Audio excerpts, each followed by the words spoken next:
Hey everyone, today we are going to talk about how to secure your data in your AI models. We've talked about a couple of attacks on data, such as data poisoning, model inversion, and there's a few others. Well, these attacks are interesting and they can be a little bit complicated, but often you can prevent these just by implementing best cloud practices. So we're going to show how to do that today in an AWS environment using S3 buckets, which often can store data that your AI model is trained on. Let's begin. All right, let's create an S3 bucket. Just basically like a folder for AWS. Not exactly, but basically. We're going to name it. You can see right here, I have ACLs, that's access control list disabled. This used to be pretty popular in AWS, but it's not used that much anymore. Also, I block all public access. That way, no one can just enter the IP address or the URL and just see what's in the file. I don't enable bucket versioning, just to make this video a little bit simpler, but you definitely can do that. All right, big thing we want to do is encrypt our data at rest. A couple different ways to do this. The simplest is just do the server-side encryption with AWS S3 managed keys.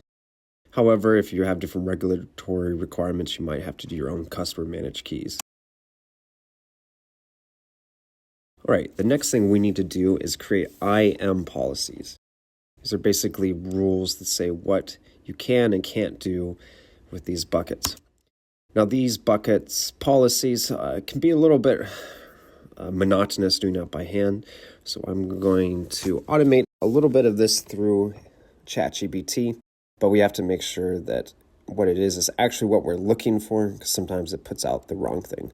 So we want a policy that will only give the privileges that our account needs and also will make sure that the traffic is encrypted when in transit.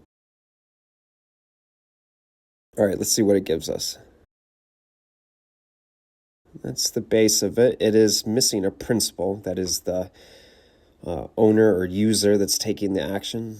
The user can be an owner or not. So let's add that. Now you can see it's missing an account ID. We need to specify that in order for this policy to work. This is unique to me. It's not going to work for you. You have to use your own. All right, let's copy that into this and check, see if it works. There you go. So now we have a bucket that contains training data for our model. It's encrypted at rest. That way we can hopefully keep people from seeing stuff that they're not supposed to. It's also encrypted in transit, again, for the same reasons. We implemented the principle of least privilege in our policy. That way we only give the permissions that they need. Now, oftentimes, SageMaker takes place in a VPC, which is a virtual private cloud, and there are additional security requirements and actions you can take. We'll do that in another video, because often this S3 bucket will be in that same VPC as SageMaker, but this is just part one of a couple series we're going to do on best cloud practices to help protect your AI models, which are often developed in the cloud. Hope you found this video educational and interesting. Please like and subscribe and keep tuned for more videos.